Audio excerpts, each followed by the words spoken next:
Hi, Lingbo. Thank you so much for joining me today. Um, Hello. yeah, so we're coming into our season finale now, and you've been with us for all of the concerts. Can you just tell us a little bit about your experience being the Collage Fellow this season? Sure. Being the Collage Fellow has been one of the highlights of this year for me. Um, Observing the rehearsals, talking with the composers, attending the concerts is just so amazing and mind-blowing. It was really inspiring for me to witness the process of premiering beautiful new pieces and to talk with the wonderful composers. I'm so impressed by the professionality, the passion, and dedication of the musicians. And also, I was surprised to see those groups of enthusiastic audience at all the collage concerts. It's really wonderful that collage is bringing people together in this beautiful way. And the most important thing for me as a fellow is that everyone, especially you and Frank, which I was in contact the most, makes me feel like home at Collage. I've been away from my real home in China for almost 4 years now. So this kind of sense of community and home that Collage creates is something that's really precious to me, both artistically and personally. So I'm just incredibly honored to be part of the Collage family. Um, yeah. Yeah, well, thank you so much. It does mean a lot. And I remember when I first started with Collage, I remember thinking the same thing about just like how wonderful everyone is and how passionate everyone is. It's very exciting, both the performers and the audience.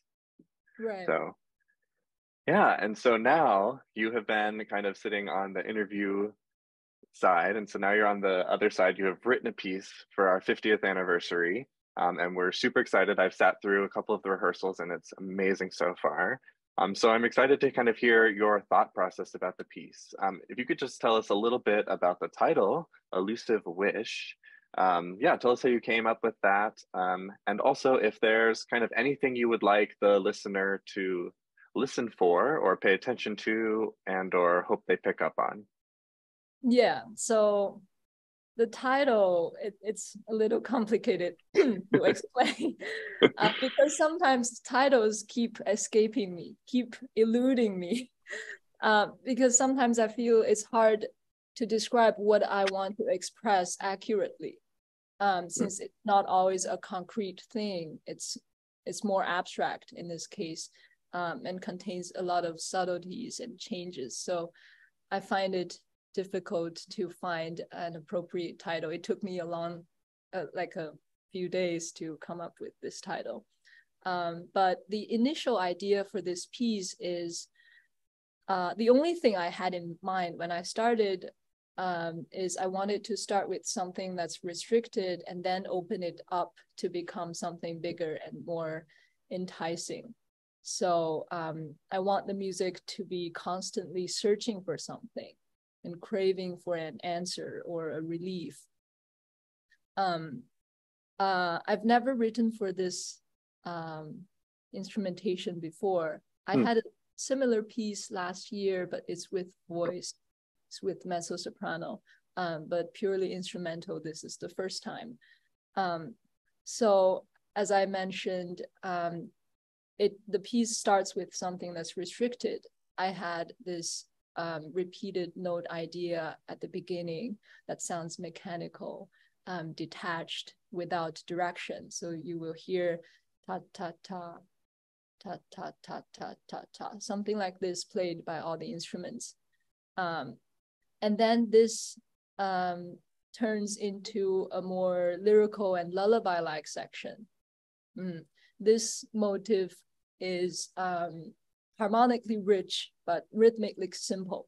So you will hear just da da da da lines like this, but with rich harmony. And then a snake section starts. This section starts with the character is sneaky and enigmatic. Every instrument has its individual line, but they're all at the same time intertwining with each other. and this idea derives into a fast section. That's also one of the prominent ideas, is the fast motive. It is propulsive and relentless in character.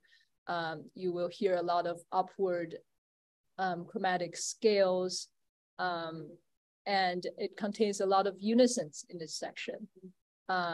So you will hear, I hope that you will hear this constant searching for something. Although in the end, the answer still eludes everyone somehow. I actually left the ending ambiguous. If someone hears a resolution, that's fine. If it feels like it's incomplete, unresolved, that's also okay, because we don't always get satisfaction for everything. So yeah, that's just the idea. Yeah, I love hearing your explanation of it, because, you know, since I have kind of heard it through it, I remember the like really big kind of section that you've written, and I was like, like you like can't breathe through it because it's so intense and so well written, and then all of a sudden it like, well, I don't want to give it away, but I just remember having this moment of like, whoa, you know, which is like I think really hard to pull off, especially with, you know, 6 players. But yeah, I think everyone in the room, you know, at the end was like, whoa, well, it's pretty good. Which is, you know, very exciting for everyone. They are doing a great job. I'm so Yes. impressed at the rehearsal. Yes. Like I don't think there's a single wrong note. Like everything was played so accurately. Yes, they're all just so amazing. Yeah. So you said that you had written a piece similar to this in instrumentation, but with voice. What were kind of the challenges in doing this piece without voice? Because I know that a lot of times when you write with voice, there's kind of that like automatic narrative that comes with the text, or that kind of challenge, and or there's already a focus. And so having to like take the focus and spread it out differently. I'm curious of your thoughts. Exactly. I find it harder to do it without a voice.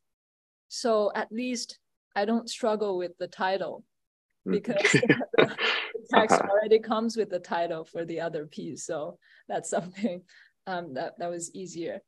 And also, like you said, with the text, there is narrative in it. So I could just kind of follow the narrative that the text is expressing, and just make a musical realization of the text. So it's just you have something to follow with the vocal piece. But for this, I still have a narrative idea, like I roughly explained, but it's very rough. Like you don't, it's not